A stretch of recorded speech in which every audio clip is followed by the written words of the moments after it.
Assalamualaikum warahmatullahi wabarakatuh. Saya Rizka Agustina dari Program Studi Manajemen Universitas Nusa Putra akan menjelaskan tentang perilaku biaya aktivitas. Secara umum, cost behavior atau dikenal dengan perilaku biaya merupakan sebuah konsep yang menghubungkan antara perubahan biaya akibat perubahan aktivitas. Secara spesifik, Garrison et al. Tahun 2014 menjelaskan bagaimana biaya bereaksi terhadap perubahan tingkat aktivitas, di mana aktivitas naik dan turun. Maka, biaya juga ikut naik dan turun, atau mungkin tetap konstan. Dengan kata lain, perilaku biaya itu memprediksi perubahan biaya akibat dari perubahan aktivitas atau output. Adapun manfaat mempelajari keberadaan konsep perilaku biaya ini sangat membantu para manajer untuk tujuan membuat perencanaan, pengendalian, dan pengambilan keputusan. Konsep perilaku biaya ini tidak dapat dipisahkan dengan objek biaya, yaitu perilaku biaya tertentu yang menjadi fokus perhatian dan kepentingan manajer untuk mendapatkan informasi biaya yang ingin diketahui. Menurut Mowen et al. Tahun 2015 berpendapat bahwa langkah pertama di dalam penerapan konsep perilaku biaya ini adalah menentukan objek biaya yang diinginkan. Langkah kedua setelah menentukan objek biaya adalah menentukan dan mengidentifikasi penggerak atau driver yang mendasari terjadinya suatu biaya atau outputnya, baik jumlah ukuran keluaran maupun jenis penggeraknya. Langkah ketiga terkait dengan perilaku biaya adalah menentukan rentang biaya dan output atau luaran yang relevan, yaitu penentuan besaran biaya yang berlaku dalam kegiatan operasi normal perusahaan. Asumsi linearitas. Menurut Garrison et al. Tahun 2014 menyatakan bahwa perilaku biaya ini didasarkan pada asumsi linearitas, yaitu perubahan biaya sejalan dengan perubahan aktivitas output. Hal ini mengindikasikan bahwa hubungan biaya dan aktivitas tersebut dapat diwakili oleh garis lurus dalam rentang yang relevan. Asumsi linearitas ini menjadikan akuntan manajemen dapat merencanakan dan mengevaluasi hubungan antara biaya dan aktivitas, terutama pada biaya variabel. Klasifikasi perilaku biaya.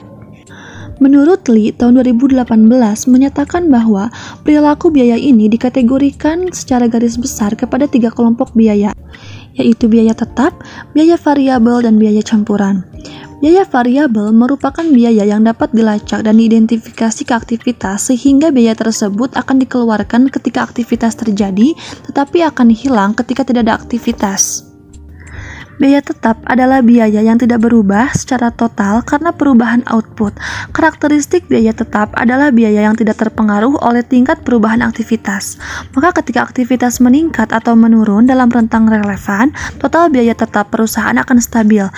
Namun secara per unit, produksi bervariasi tergantung banyak sedikitnya efektivitas output atau produk yang dihasilkan. Biaya variabel adalah biaya yang berubah secara total dan proporsional mengikuti perubahan tingkat aktivitas.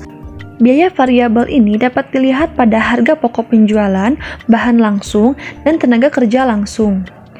Biaya-biaya ini termasuk dalam kategori biaya variabel dikarenakan berhubungan secara langsung dengan berbisnis penggerak aktivitas tertentu. Biaya campuran merupakan biaya yang memiliki karakteristik hubungan atau kombinasi antara biaya tetap dan biaya variabel.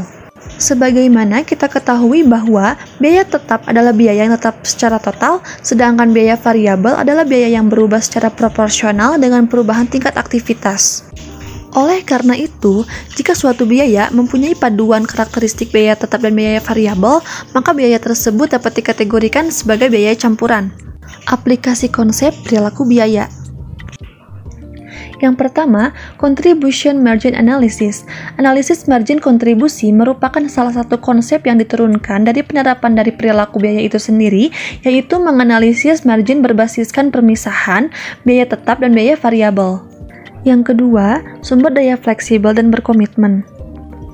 Sumber daya atau research sebagai bagian penting elemen ekonomi agar aktivitas perusahaan dapat dilaksanakan secara tepat.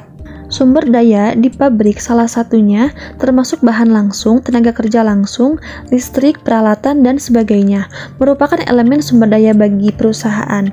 Yang ketiga, perilaku biaya bertahap. Fungsi biaya itu tidak dapat selamanya bersifat kontinu, terkadang berbentuk putus-putus atau diskontinu, salah satunya bertahap. Jika lebar tahapan semakin sempit, maka biaya variabel bertahap ini mengalami perubahan secara ketat. Metode penentuan perilaku biaya. Menurut Mowen et al. Tahun 2015 menyatakan bahwa penentuan perilaku biaya, apakah biaya tetap, variabel, atau campuran tertentu sangat ditentukan pada pemahaman terhadap proses terjadinya biaya, pemicu biaya, dan tingkat variabilitas antara pemicu biaya, aktivitas, dan biaya. Perusahaan menggunakan berbagai metode estimasi biaya. Yang pertama, metode teknik industri. Metode teknik industri adalah metode yang berorientasi ke masa depan di dalam penentuan perilaku biaya, mulai dari pengamatan dan analisis fisik, identifikasi kegiatan-kegiatan yang terlibat di dalam kemunculan biaya-biaya apa saja, dalam jumlah berapa banyak dan berapa bentuk, sampai dengan identifikasi kebutuhan sumber daya yang diperlukan untuk menyelesaikan suatu proses bisnis yang terjadi. Yang kedua, metode analisis akun.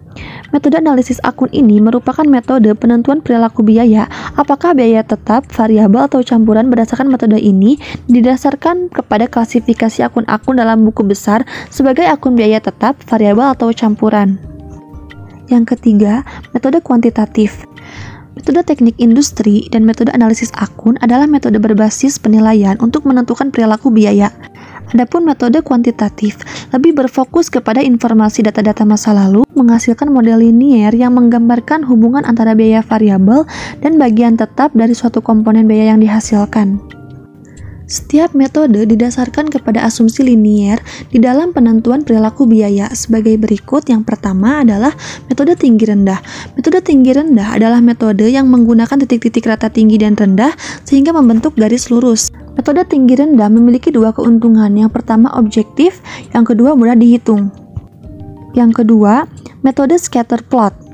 Keuntungan signifikan dari metode scatter plot adalah memungkinkan analis biaya untuk memeriksa data secara visual.